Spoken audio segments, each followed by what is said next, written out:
ನಮಸ್ಕಾರ ಸ್ನೇಹಿತರೆ. ಸೊ ನಿನ್ನೆ ಒಂದು ವಿಡಿಯೋದಲ್ಲಿ ನಾನು ಏನ್ ಡಿಸ್ಕಷನ್ ಮಾಡಿದ್ರಿ ಅಂತ ನಿಮ್ಗೆ ಏನಾದ್ರು ಗೊತ್ತಿಲ್ಲ ಅಂದ್ರೆ ನಿನ್ನೆ ಒಂದು ವಿಡಿಯೋ ನೋಡ್ಕೊಂಡ್ ಬನ್ನಿ. ನಿಫ್ಟಿ 20,000 ಟಚ್ ಆದ್ಮೇಲೆ ಏನೇನು ಪ್ರಾಬಬಿಲಿಟಿ ಇದೆ ಅಂತ ಒಂದು ಎಕ್ಸ್ಪೆಕ್ಟೇಷನ್ ಮಾಡಿದ್ರಿ. ನಾನು ಆಡಿಯೋ ನೆನ್ನೆ ವಿಡಿಯೋದಲ್ಲಿ ಸಹ ಹೇಳಿದ್ದೆ, ಎಕ್ಸ್ಪೆಕ್ಟೇಷನ್ ಅಷ್ಟೇ ಇದೇ ರೀತಿ ಆಗ್ಬೇಕು ಅಂತ ಎಲ್ಲೂ ರೂಲ್ಸ್ ಇಲ್ಲ ಅಂತ ಸಹ ಹೇಳಿದ್ದೆ. ಬಟ್ ಇವತ್ತಿನ ಒಂದು ಮಾರ್ಕೆಟ್ನ ಒಂದು ಟ್ರೆಂಡ್ ನೋಡ್ಬಿಟ್ಟು ನಾನೇ ಅನ್ಕೊಂಡೆ, ಈ ರೀತಿ ಒಂದು ಪ್ರೆಷರ್ ಒಂದು ಬಿಗ್ ಬಾಯ್ಸ್ ಕೊಡ್ತಿದಾರೆ ಅಂತ ಹೇಳಿದ್ರೆ ಅವ್ರು ಯಾವ ರೀತಿ ಒಂದು ಮೈಂಡ್ ಸೆಟ್ ರೆಡಿ ಮಾಡ್ಕೊಂಡಿರ್ತಾರೆ, ಟಾಪ್ ಅಲ್ಲಿ ತಗೊಂಡೋಗಿ ನಿಲ್ಸಿ ಆಮೇಲೆ ಬೀಳ್ಸ್ತಾರೆ ಅನ್ನೋದಕ್ಕೆ ಬೆಸ್ಟ್ ಎಕ್ಸಾಂಪಲ್ ಈ ನಿಫ್ಟಿ 20,000 ನ ಒಂದು ಟ್ರೆಂಡ್. ಓಕೆ, ಸೊ ಇದು ಹೇಳಕ್ಕಿಂತ ಮುಂಚೆ ಸ್ನೇಹಿತರೆ, ಸೊ ನಾವು ಸೆಬಿ ರಿಜಿಸ್ಟರ್ಡ್ ಅಡ್ವೈಸರ್ಸ್ ಅಲ್ಲ, ನಾವು ಕೊಡುವಂಥ ಇನ್ಫಾರ್ಮೇಶನ್ಸ್ ನಿಮ್ಮ ಎಜುಕೇಶನ್ ಮತ್ತೆ ಲರ್ನಿಂಗ್ ಪರ್ಪಸ್ಗೆ ಮಾತ್ರ. ದಯವಿಟ್ಟು ನಿಮ್ಮ ಫೈನಾನ್ಷಿಯಲ್ ಅಡ್ವೈಸರ್ಸ್ನ ಕನ್ಸಲ್ಟ್ ಮಾಡಿ. ಓಕೆ, ಸೊ ಇದು ಆಡಿಯೋ ಆಪ್ಷನ್ಸ್ ಗೀತ ಬಗ್ಗೆ ಹೇಳಿದ್ದೀನಿ. ಸೊ ಇಂಟ್ರೆಸ್ಟ್ ಇರೋರು ಪ್ಲಾನಿಂಗ್ನ ಮಾಡ್ಕೊಳ್ಬಹುದು. ಓಕೆ, ಮಾಡ್ಕೊಳ್ಬೋದು. ಸೊ ನೆನೆ ವಿಡಿಯೋದಲ್ಲಿ ಸಹ ಎಕ್ಸ್ಪೆಕ್ಟ್ ನಾನು ನಿಮ್ಗೆ ಹೇಳಿದ್ದೆ, ಈ ರೀತಿ ಏನಾದ್ರು ಅಪ್ ಟ್ರೆಂಡ್ ಕೊಡ್ತು ಅಂದ್ರೆ ಸಸ್ಟೈನ್ ಆಗೋದು ತುಂಬಾ ಡೌಟು ಅಂತ. ಬಟ್ ತುಂಬಾ ದೊಡ್ಡ ಗ್ಯಾಪ್ ಅಪ್ ಆಗಿದ್ದು ನಂಗೆ ತುಂಬಾ ಒಂದು ಅಡ್ವಾಂಟೇಜ್ ಆಯ್ತು ಅಂತ ಹೇಳ್ಬೋದು. ಯಾಕಂತ ಹೇಳಿದ್ರೆ ನಾನು ನೆನೆ ವಿಡಿಯೋದಲ್ಲೇ ಹೇಳಿದ್ದೆ, ನಾನು ಇವತ್ತು ಪ್ಲಾನಿಂಗ್ ಮಾಡ್ತಿರೋದು ಸಿನ ಸೆಲ್ ಮಾಡ್ಬೇಕಂತಾನೆ ಪ್ಲಾನಿಂಗ್ ಮಾಡಿದ್ದೆ ಅಂತ ನಾನು ನೆನ್ನೆ ವಿಡಿಯೋದಲ್ಲಿ ಹೇಳಿದೆ. ಅದೇ ರೀತಿನ ನಾನು ಟ್ರೇಡಿಂಗ್ ಸಹ ಮಾಡಿದ್ದೀನಿ.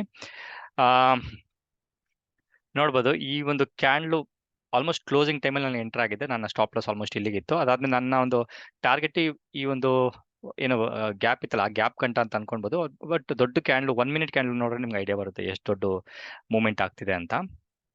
ಓಕೆ ನೋಡಿ, ಈ ಕ್ಯಾಂಡ್ಲು ಫಾರ್ಮೇಷನ್ಸ್ ಆಗೋಕ್ಕಿಂತ ಟೈಮಲ್ಲೇ ನಾನು ಇಮಿಡಿಯೇಟ್ ಕ್ಲೋಸ್ ಮಾಡಿದೆ ಅಂತ ಅನ್ಕೊಂತೀನಿ, ಯಾಕಂದ್ರೆ ನನ್ನ ಟಾರ್ಗೆಟ್ ಅಚೀವ್ ಆಗಿತ್ತು. ಅದಾದ್ಮೇಲೆ ಸಹ ನೀವು ನೋಡ್ಬೋದು ಮಾರ್ಕೆಟ್ ಎಷ್ಟು ಸೂಪರ್ ಡೂಪರ್ ಆಗಿ ಬಿತ್ತು ಅಂತ ಹೇಳಿದ್ರು. ಬಟ್ ನೆನ್ನೆ ವಿಡಿಯೋ ಮಾಡಬೇಕಾದ್ರೆ ಖಂಡಿತವಾಗಿ ಹೇಳ್ತೀನಿ, ಈ ರೀತಿಯ ಫಾಲ್ ನಾನು ಎಕ್ಸ್ಪೆಕ್ಟೇಷನ್ ಮಾಡಿರಲಿಲ್ಲ. ನಾನು ಎಕ್ಸ್ಪೆಕ್ಟೇಷನ್ ಮಾಡಿದ ಅಟ್ಲೀಸ್ಟ್ ಸ್ವಲ್ಪ ಆದ್ರೂ ಒಂದು ಸಸ್ಟೈನ್ ಆಗದಿರೋ ಲೆವೆಲ್ ಬರ್ಬೋದು ಅಂತ ಎಕ್ಸ್ಪೆಕ್ಟೇಷನ್ ಮಾಡಿದ್ರಿ.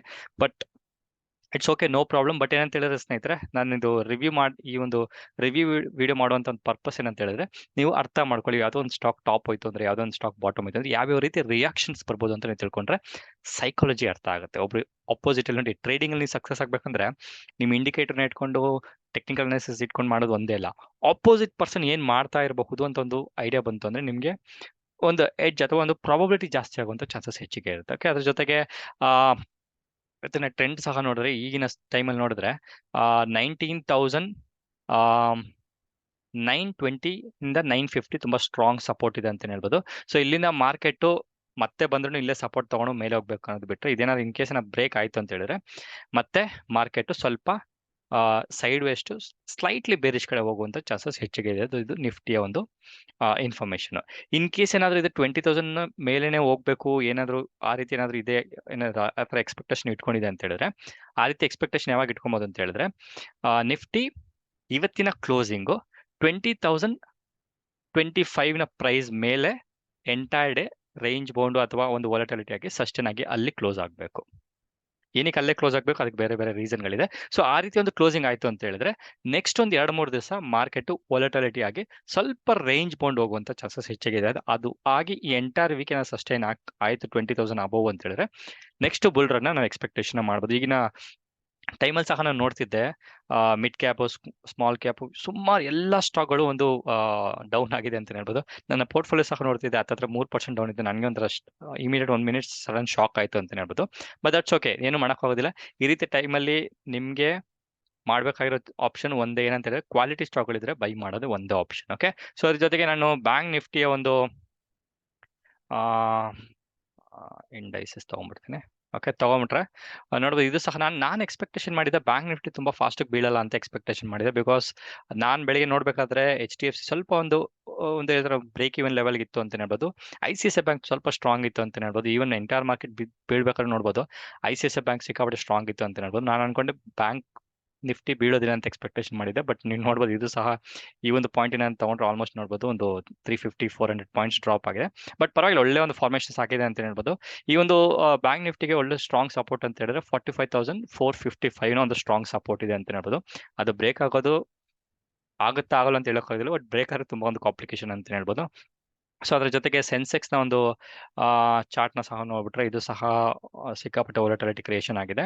ಸೊ ಇಲ್ಲಿ ಸಹ ನೋಡ್ಬೋದು, ಇದು ಆಲ್ಮೋಸ್ಟ್ ಟಾಪ್ ಇಂದ ನೋಡ್ಬೋದು ಡೌನ್ ಗಂಟೆ ನೋಡ್ರೆ ಇದು ಆಲ್ಮೋಸ್ಟ್ 555 ಗಂಟೆ ಒಂದು ಬಿದ್ದಿದೆ ಅಂತ ಹೇಳ್ಬೋದು.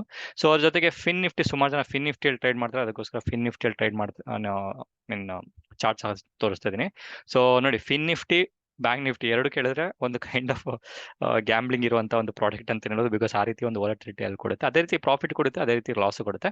ಬಟ್ ಕೇರ್ಫುಲ್ ಆಗಿ ಮಾಡಿ ಅನ್ನೋ ಪರ್ಪಸ್ಗೋಸ್ಕರ ಇದು ಮಾಡ್ತಾ ಇದ್ದೀನಿ. ಸೊ ಅದ್ರ ಜೊತೆಗೆ ICICI ಬ್ಯಾಂಕ್ ಆಲ್ರೆಡಿ ಹೇಳ್ದಂಗೆ ನೀವು ನೋಡ್ಬೋದು.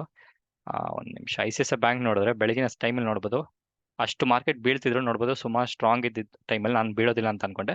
ಬಟ್ ಯಾವಾಗ ಮಾರ್ಕೆಟ್ ಸ್ವಲ್ಪ ರಿಕವರ್ ಆಗೋಕೆ ಶುರು ಆಯಿತು, ICICI ಬ್ಯಾಂಕ್ ಸ್ವಲ್ಪ ಬೀಳೋಕೆ ಶುರು ಆಯಿತು ಅಂತ ಹೇಳ್ಬೋದು.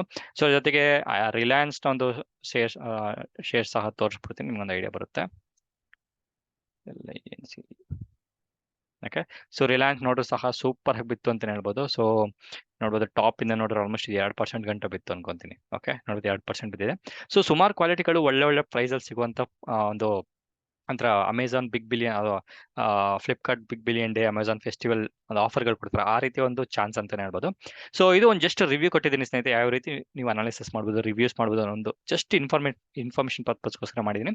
ಸೊ ಅಬ್ಸರ್ವೇಷನ್ ಮಾಡಿದಷ್ಟು ನಿಮಗೆ ಲರ್ನಿಂಗ್ ಜಾಸ್ತಿ ಸಿಗುತ್ತೆ ಅನ್ನೋದು ನಮ್ಮ ರಿವ್ಯೂದ ಒಂದು ಇಂಪಾರ್ಟೆನ್ಸ್. ಅದ್ರ ಜೊತೆಗೆ ನಾವು ಮಾಡಿದ ತಕ್ಷಣ ಆಗೋಯ್ತು ಅನ್ನೋದು ಯಾರು ಕ್ಲೇಮ್ ಮಾಡಕ್ ಹೋಗಿದ್ದಿಲ್ಲ, because stock market is a probability game. Okay, so ಮತ್ತೊಂದು ವಿಡಿಯೋದಲ್ಲಿ ಮೀಟ್ ಮಾಡೋಣ ಸ್ನೇಹಿತರೆ. ಅಲ್ಲಿವರೆಗೂ ನಾನು ಸತೀಶ್, ನಮಸ್ಕಾರ.